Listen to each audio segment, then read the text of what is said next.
Thank you so much for staying with us on this beautiful, beautiful Monday morning right here on Wake Up Nigeria. It's time for us to see what we have on the covers of the dailies. And doing justice with me on this, I have our in-house analyst, Mike Mesikeno.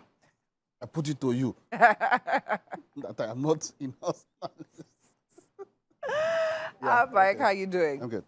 All right, so we're starting today off with the Vanguard, and therefore the major headlines we have: consumer spending down as Nigerians remain gloomy on economy. We have that on page 23, and for the writers we have weak spending triggers decline in e-payment transactions. Value of e-payments falls 5.7% to 92.8 trillion naira. Firms reduce output expansion due to low consumer spending.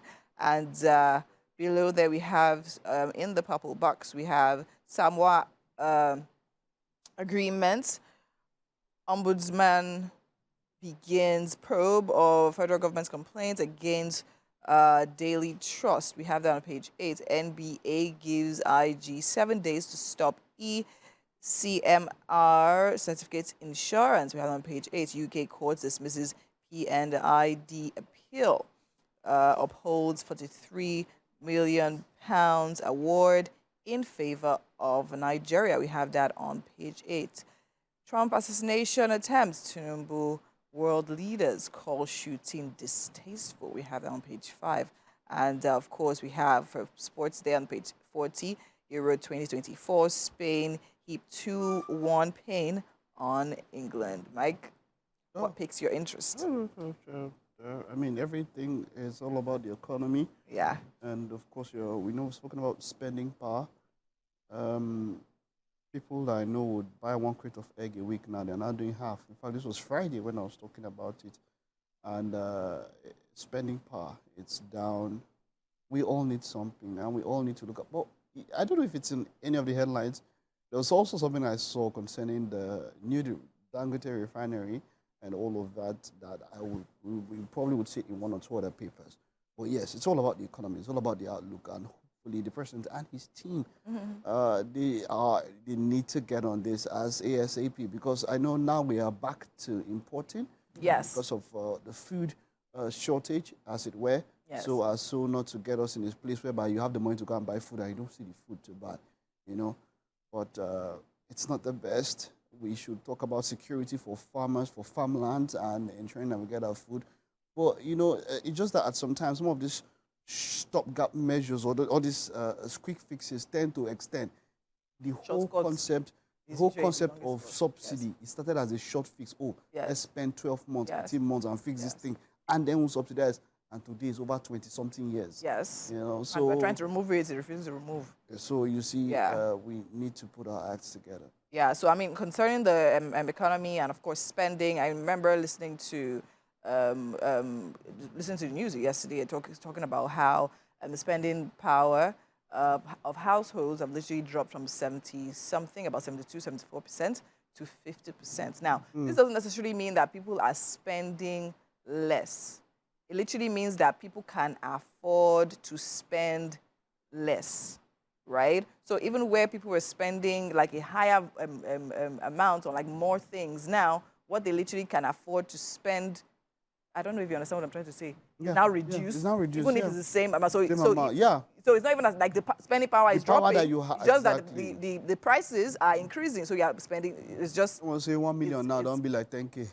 Yeah. So it's just. I mean, the dynamics of everything affecting everything. Anyways, let's move on to the new Telegraph right now for the major headlines there on insecurity. We have military security agencies must develop human intel's network.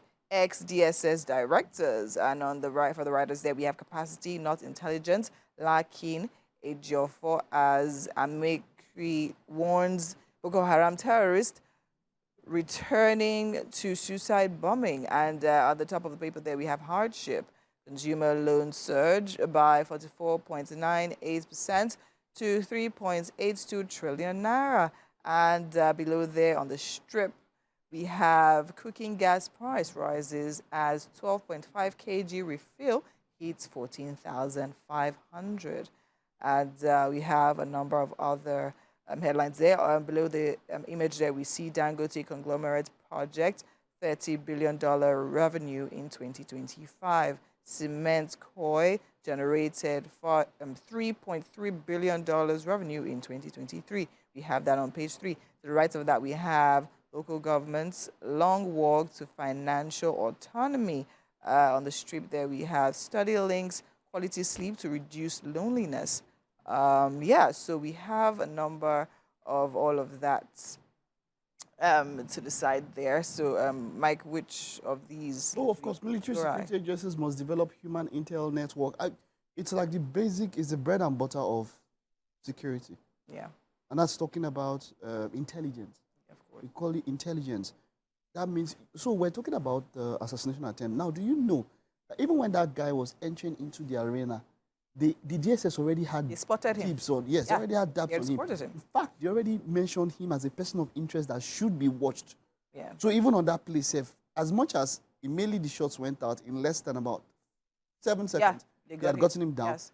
He could have, even if it's just that at times there might be so many. He was not the only person of interest. There might be so many, and it was hard. But you see, all of them were, they were looking out for all the people there that literally had certain records.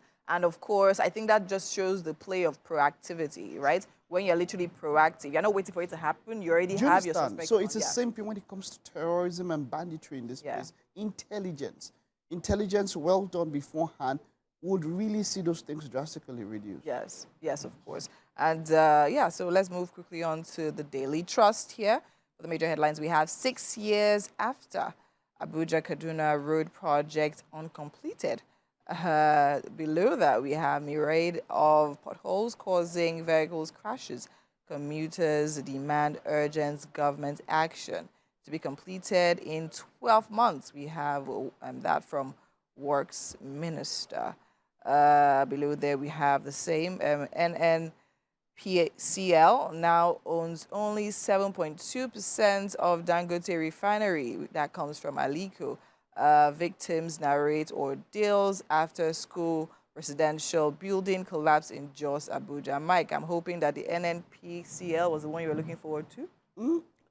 Concerning what? Yeah. So the refinery. Okay. So yes. The talk is that he would source crude oil from the rest of Africa and even outside the continent. And that is sad. He has spoken about how hard it has been, how there have been some people who are sabotaging, sabotage as well, trying to ensure that this thing doesn't get, available and cheap. Yes. I mean, and this understated it when he made mention that he would have to source for crude oil from Brazil and then even outside Nigeria. And we are one of the top oil producers in the world. I felt a rumble in my tongue when I read that thing, and it wasn't a good one.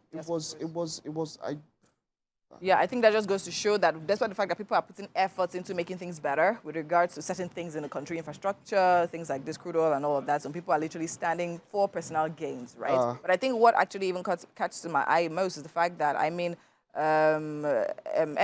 NNPCL literally owned 20% of like literally the refinery and all of that. But then again, it dropped to 7.2% due to failure to pay. Meet up for June and all of that. So now, I don't know, I don't think that is a good sign. But then again, let's hope that somehow, somewhere along the line, things are literally rectified, and I hope they will definitely be given the opportunity to literally purchase more of the shares as before.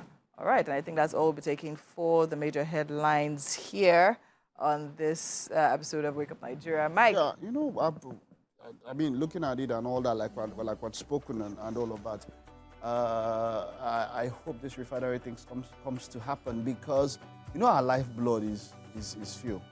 Yeah. That's what drives us. But then if we had power more, that's what of course. We'd focus more on reducing our usage of fuel, even though generally, like you mentioned, spending power, a lot of things that we are using less fuel now because people are finding ways to go around it. Of course.